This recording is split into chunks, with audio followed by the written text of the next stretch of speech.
இந்த 1 yearல what have you learned from politics? இந்த 1 yearல வந்து எது செய்யக்கூடாதுங்கிறத பூரா எனக்கு இதற்கு முன்னாடி அதை அங்கே புழங்கிக் கொண்டிருந்த பெருந்தகைகள் கற்றுக் கொடுத்தார்.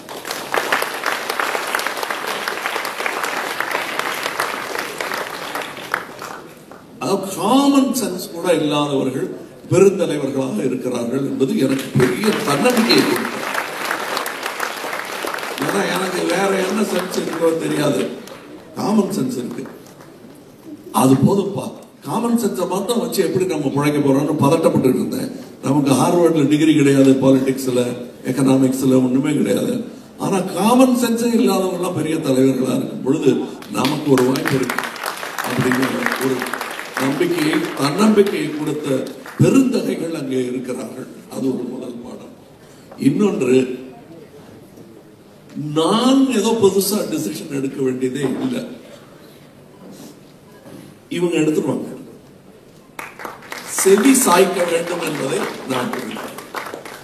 நான் தனியா யோசிச்சு எப்படி இருந்து அது போதி மரத்துக்கு அடியில் உட்கார்றது அது வேற விளையாட்டுக்காக, இது அந்த விளையாட்டு இல்லைங்க.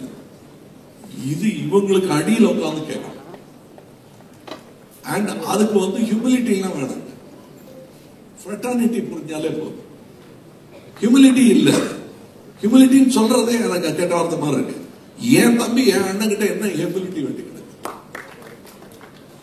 போய் உட்கார்றாங்க.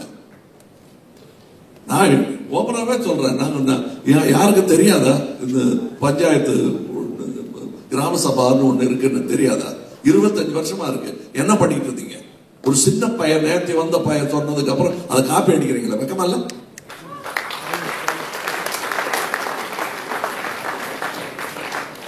இதான் கத்துக்கிட்டேன் நான். எப்படி எனக்கு தெரியும் கிராம சபை? நானா கண்டுபிடிச்சேன் உட்கார்ந்து. எனக்கு அறிவுரை சொல்வதற்கு சட்ட பஞ்சாயத்து இயக்கம்னு என் நண்பர்கள் இருந்தாங்க. அது செந்திலார் ஒருத்தர் இருக்காரு. சார் இப்படி ஒண்ணு இருக்கு, அடே நல்ல ஐடியா இருக்கு, எத்தனை நாளா இருக்குங்கன்னு நானும் அதை தெரியாமல் தான் தெரிந்து கொண்டேன். இதுல வெக்கம் என்ன இருக்கு?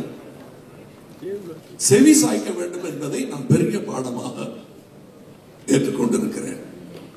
அதனால்தான் நான் செவி சாய்த்ததுனால்தான் இந்த மாதிரி ஃபங்க்ஷன்ஸ் எல்லாம் நான் விட்டு வைக்கிறதே இல்லை.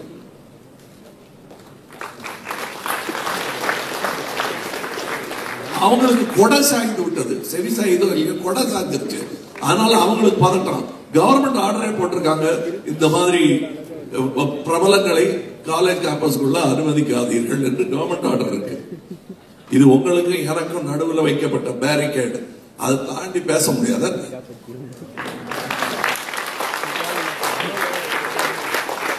நம்மெல்லாம் ஜல்லிக்கட்டு விளையாடுறவங்க, நமக்கு பேரிகேட் எல்லாம் போட முடியாது. நடந்து முடிஞ்சதுக்கு அப்புறம் போடலாம் பீச்சில் பேரிகேட். நடக்கும்போது போட முடியாது, அதுக்கான தில்லு கிடையாது. That is what I meant. செல்ல திரும்பின ஒரு ரெவல்யூஷன் நம்ம பண்ணணும்னு சொன்னேன். அதுதான் நான் பின்னாடி நிக்கிறேன், நான் முன்னாடி நிக்கணும்னு ஆசைப்படல. Go ahead, do it, make that change, bring about that revolution. You can do that. Actually ஓட்டு போடுறதுங்கிறது உங்களுக்காக தான். அவங்க வந்து ரெப்ரசன்டேட்டிவ்ஸ் தான். ஆனா போட்டுட்டு அப்படியே நீங்க கேட்டு கூட வீட்டு வாசலுக்கு ஒரு கேட்டு போடுறீங்க. ஆனா அது சாத்தி இருக்கான்னு பார்க்க வேண்டாமா? அப்பப்ப கேட்டை போட்டுட்டு திறந்து வச்சீங்கன்னா யார் வேண்டாம் உள்ள வருவாங்க. அதாவது எந்த நாய் வேணா உள்ள வரும் அப்படின்றது தான் வழக்கமா சொல்ற டயலாக். நாய் வந்தா பரவாயில்ல, தப்பான திருட உள்ள வந்துடும். நாய்க்கு திருட தெரியாது. ஒரு பிஸ்கட் போட்டானா சாப்பிட்டு அடுத்த நாள் வரும். திருட அப்படி இல்லை, மொத்தமா உண்ட காலி பண்ணி தொடச்சி எடுத்துட்டு. சோ அந்த கேட்டை நீங்க பாதுகாக்க வேண்டிய அந்த விஜில் இருக்கு இல்லையா, அது ஓட்டு போட்டதோட முடிஞ்சு போச்சுன்னு நினைக்காதீங்க. You will have to maintain. சும்மா எதிர்த்து விட்டு குழந்தைய கண்ணத்தை கிள்ளிட்டு இருந்தானா அவங்க அம்மா திட்டுவாங்க. ஆனா தடிக்கி விழுந்துருச்சுன்னா தூக்கி விட வேண்டியது யோசிக்கவே கூடாது, தூக்கி விட்டு. இன்னைக்கு அதுக்காகத்தான் உங்களுக்கு கமிஷனர் எல்லாம் சத்தியம் பண்ணாரு, நீங்க ஆக்சிடென்ட்ல அடிபட்டவங்களுக்கு உதவி பண்ணீங்கன்னா உங்க பேர்ல கேஸ் வராம நாங்க பாத்துக்கிறோம் சொல்றது காரணம் அங்க அதுதான் சென்ட்ரலிசம். அது சட்டம் ஒழுங்கு அதெல்லாம் ஒதுக்கி வச்சிடலாம். சட்டம் கூட இடையூறு ஆகாது. கொலை பண்றது தப்பு தாங்க. ஆனா அதையே நீங்க நியாயமான முறையில் செய்தீங்கன்னா மெடல் குத்துவாங்க. You must be in the army. அந்த வித்தியாசம் தெரிவது, அதை உணர்வதும், இதுதான் அது. அவங்கள பார்த்து கொலகாரன்னு சொல்லக்கூடாது, இவங்களை பார்த்து வீரன்னு சொல்லக்கூடாது. Just a parallel question to this. If the Pulwama attacks, which recently happened, where we lost 44 of our CRPF personnel, a lot of things were said in the media that we should wage war, revenge is the word, and all the stuff. Okay? And you took a very different stance.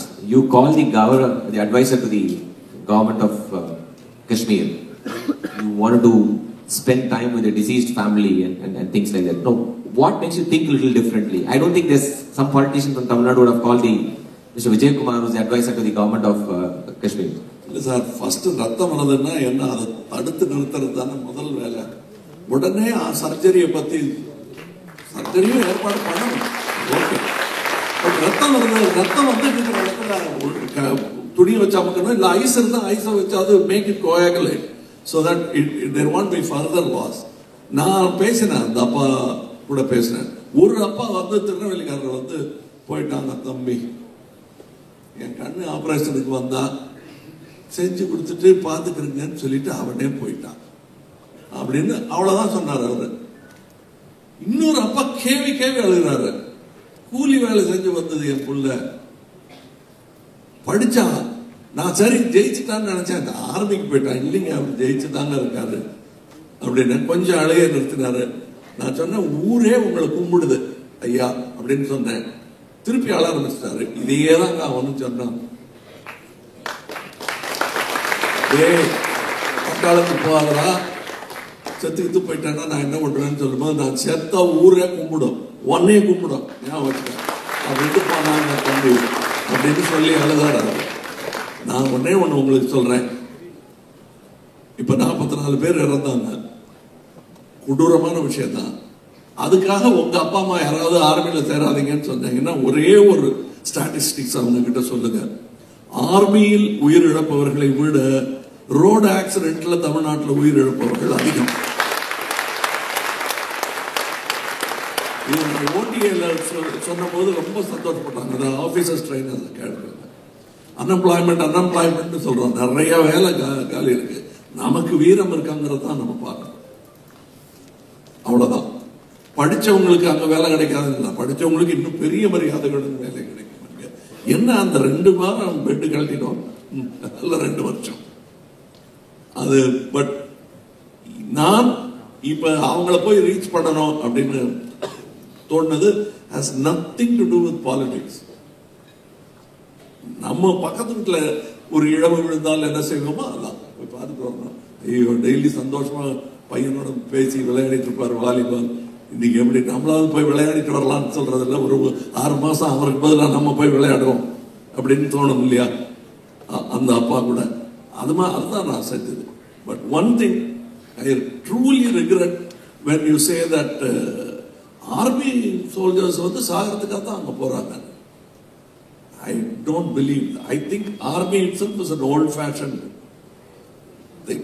அதை உலகம் மாறும். எப்படி நாம வந்து ஒருத்தரை அடிச்சு சாப்பிடுவது வேணான்னு முடிவு பண்ணோமோ, அது மாதிரி ஒருத்தரை அடிச்சுக்கிறதையும் ஒரு நாள் நிறுத்த வேண்டி வரும். அதுதான் நாம் நல்ல 10,000 வருஷத்துல அது கூட கத்துக்கலையா சிவிலைசேஷன். சோ சோல்ஜர்ஸ் சாகிறதுக்கு தானே இல்ல, நம்ம வீட்டு வாட்ச்மேன் என்னத்துக்கு சாகணும்.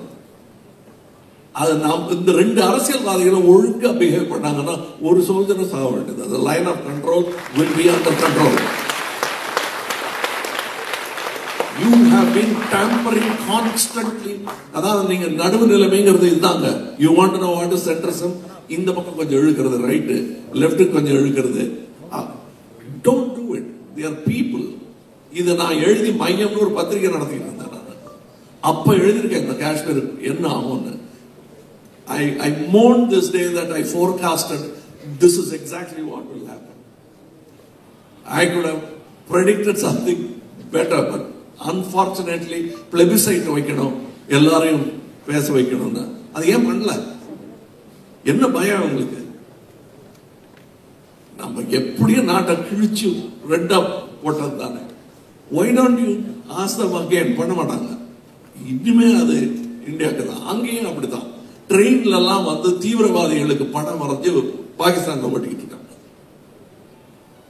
ஆசாத் காஷ்மீர் ட்ரெயின் வீரர்களுக்கு, ஜிகாதி வீரர்களுக்கு ட்ரெயின்ல சைட்ல பெரிய படம். இங்க நட்சத்திரங்களுக்கு கூட கிடைக்காத அந்தஸ்து கிரிக்கெட் வீரர்களுக்கு கிடைக்கும் ஒருவேளை. அந்த மாதிரி அந்தஸ்து, அதுவும் மடத்தனம் தான். அதே மடத்தனத்துக்கு ஈக்குவலா நம்ம செய்யணும்னு நினைக்கிறது வந்து it's not fair. India is a far better country ன்னு நம்ம ப்ரூவ் பண்ணணும்னா we will not behave like that. There begins the politics. There begins the neo-politic culturism.